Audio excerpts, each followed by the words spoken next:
literally my favorite one. I love this one.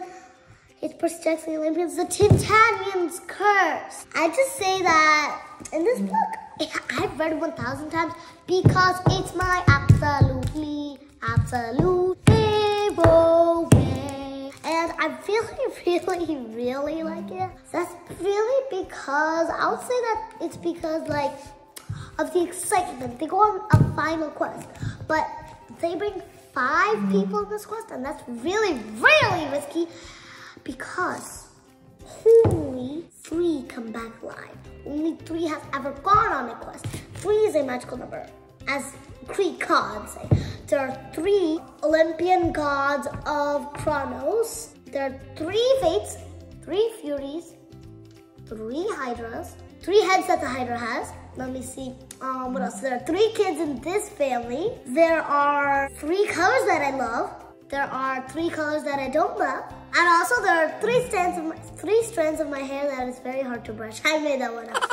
Anyway, so about this book, I can say it's like so exciting. And I can tell you that there's Zoe Nightshade in this one. Zip, no, we're talking about that. Zoe Nightshade, a hunter. Artemis. Clues.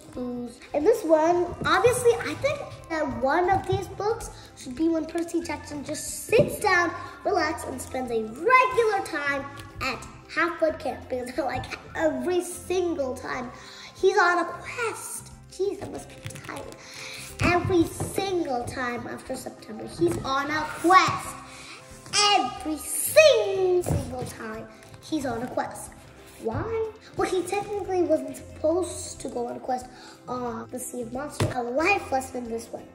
If you rescue a Pegasus from a big boat, that Pegasus owes you a life today. It can take you wherever you want. You can soar through the clouds without being on a plane, without seeing them. That would be amazing.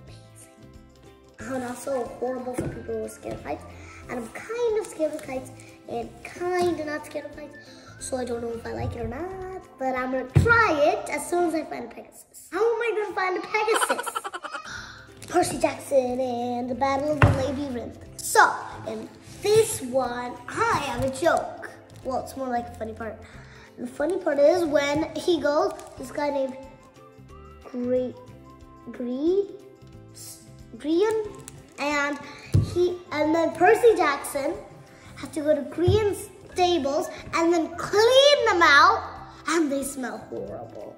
What is the book about? This book about the Battle of the Labyrinth that goes in the end part. But the thing is when they go through the labyrinth to find a secret for Percy Jackson's best friend, Grover Underwood. And I think that's a really funny name, Underwood instead of underwear. I also want to tell you guys something, a lifelong lesson. I think wisdom, if you have wisdom, then you can probably get anything. And I also want to say that you should pack lots of food before going into the labyrinth. Lots and lots and lots. Why? Because the labyrinth is a lifelong maze that goes through the tunnels of all the world, if it's through the 9 worlds of Norse mythology, but the world if it's just Greek mythology. I would love to say that this book is amazing. My favorite. Really amazing book. And for the last and best one, this one, well, I think this one's better than the other one. And this one is just plain, clear, amazing. Just plain, clear, amazing book. In this book, it's so good, and I like the part when the funny part is when they just crash out on the Empire State Building, and I like the way Riordan uses real life mounts and stuff in history that are real to make it a fictionish book and like realistic fiction. Because I mean, like, Greek gods are a legend and no one knows if a legend is real. And it's like realistic fiction. We have truth that the Empire State is building is true. In fact, if I could go to the Empire State Building and take a picture and send it to you guys right now, then I'd do that And then we'd all know that the Empire State Building is true. But still, it is true. And anyway, so a life lesson in this book is that you never know what's going to happen to you. Like, for real, you don't know. Because, like, one moment you could be having a prophecy thinking you're the hero. The next moment you find out it's another hero and you're so happy. And then, like, you know what? You never know what's going to happen. And that happened to Percy Jackson here in this realistic fiction story. And I like the way Riordan makes realistic fiction stories. And that's about all now for today.